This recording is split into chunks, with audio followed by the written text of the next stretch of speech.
हरे कृष्णा। तो ये संसार दुखों का घर है और ये हमें बार बार कई जगहों से हमें पता लगता है। तो आज के सेशन में भी कई ऐसी सारी चीज़ें हैं, बहुत सारी शिक्षाएं हैं, इसलिए हो सकता है ये सेशन लंबा हो, पर बने रहिए आप। तो पिछले सेशन में हमने देखा था कि जो दमनक है वो पिंगलक शेर को भड़काता है संजीवक बैल के बारे में। तो उसके बाद फिर दमनक जो है संजीवक के पास जाता है, बड़ा दुखी होकर बैठ जाता है। संजीवक पूछता है, आज बड़ा उखड़ा उखड़ा लग रहा है, क्या बात है? तो वो कहता है कि राजा का जो सेवक है उसे क्या सुख, मतलब उसकी संपत्ति उसके पास, जीवन उसके पास, युद्ध की आशंका बनी रहती है, क्या करे सेवक, दुखी रहेगा। और संसार का नियम है कि जैसे धन से किसको अहंकार नहीं आया, यानी जिसके पास भी धन है उसे अहंकार आता ही आता है। और कामी को विपत्तियां आती ही आती हैं। ऐसा कौन सा कामी है जिसको विपत्तियां ना आई हों?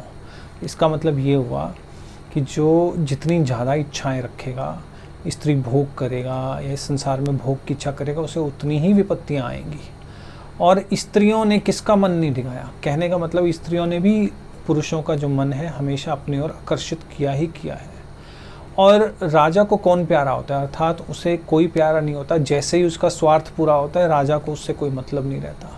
और ऐसा कौन व्यक्ति है जो काल से बचा है, यानी कि मृत्यु से कोई नहीं बच पाया? और ऐसा कौन सा याचक है, याचक होता है जो मांगने वाला, उसका सम्मान हुआ हो? और ऐसा कौन है जो दुर्जनों के पास गया और उनके कपट से बच गया हो? अर्थात कोई नहीं बचा। और फिर जो समुद्र में जैसे कोई डूब रहा हो और उसने सांप की पूंछ पकड़ ली हो, अब वो उस सांप को ना छोड़ सकता है ना उसको पकड़ सकता है। और दमनक कह रहा है कि वैसी स्थिति मेरी हो गई है कि ना तो मैं तुम्हें बता पा रहा हूँ, ना मैं तुम्हें बताने से रह पा रहा हूँ। क्योंकि अगर बताता हूँ तो राजा से विश्वासघात करता हूँ, अगर नहीं बताता तो मित्र का विनाश निश्चित है कि तुम मेरे मित्र और मैं तुम्हारा विनाश हो जाएगा अगर नहीं बताता। तो उसने कहा कि तुम बात तो बताओ, है क्या? तो फिर दमनक ने कहा कि असल में जो स्वामी है उसने मुझे कहा कि मैं संजीवक को मार कर अपने परिवार को खिला दूंगा। संजीवक जो बैल है वो कहने लगा, ये बड़ा आश्चर्य की बात है कि ऐसा कैसे हो सकता है कि राजा जो है बड़ा अजीब है, ये बड़ी अनोखी मूर्ति है राजा, कि अगर किसी कारणवश किसी से क्रोध हो जाए तो उस कारण को ख़त्म होने पर उस क्रोध को शांत किया जा सकता है। लेकिन राजा तो बिना कारण के ही मेरे से क्रोध कर रहा है, वैर कर रहा है, तो उसको मैं कैसे ठीक करूं?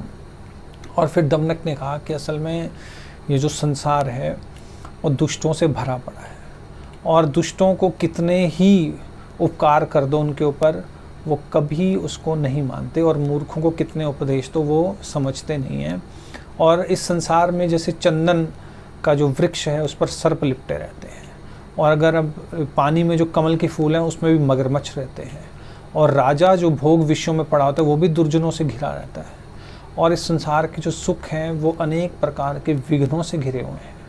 जड़ों में सर्प रहते हैं, पुष्पों पर जो भंवरे हैं वो मंडराते रहते हैं, डालियों पर बंदर रहते हैं, और चोटियों पर जो पहाड़ की चोटियाँ वहाँ पर कंटीले झाड़ रहते हैं, चंदन पर सर्प रहते हैं। तो ऐसा कौन सा भाग है इस संसार में जहाँ दुख ना हो? अर्थात इस संसार में दुख भरे पड़े हैं। और फिर संजीवक कहता है कि ये स्वामी तो बड़ा अजीब है कि वाणी से तो मीठा है लेकिन पेट से कपटी है, और दुर्जनों का कोई निवारण नहीं है क्या? क्योंकि समुद्र को अगर पार करने की कोई अगर चेष्टा करे तो उसके पास नौका है, ब्रह्मा जी ने नौका दी है। अंधकार को हटाना है तो आप दिया जला सकते हो, अगर गर्मी लग रही है, हवा चाहिए तो पंखा चला सकते हो, और अगर हाथी जो है उन्मत्त हो गया, मदमस्त हो गया, तो उस पर अंकुश लगाया जा सकता है, अंकुश से उसे कंट्रोल किया जा सकता है। लेकिन दुर्जनों के लिए कोई उपाय ब्रह्मा जी ने नहीं दिया। और फिर संजीवक जो है वो दमनक को कहने लगा, मेरे साथ उसका क्या वैर हो गया? और फिर उसने कहा कि जो राजा का मंत्री है वो उस प्रकार से होता है जैसे टूटी हुई चूड़ी, जो एक बार टूट जाए तो कभी नहीं जुड़ती। उसी प्रकार राजा का मन अगर किसी से हट जाए तो कभी नहीं जुड़ सकता।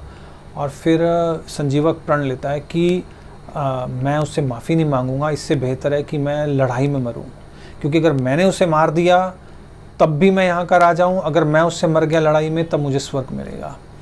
और लेकिन फिर उसमें संजीवक ने पूछा कि मैं कैसे जानूँगा कि ये जो राजा है ये मुझसे वैर करता है। तो दमनक ने कहा कि जब तुम जाओगे तो शेर तुम्हारे सामने पूंछ फटकार कर, पंजा ऊपर कर कर, मुंह खोल कर बैठा होगा, तो तुम्हें समझ आ जाएगा और तुम अपना पराक्रम दिखलाना वहाँ पर।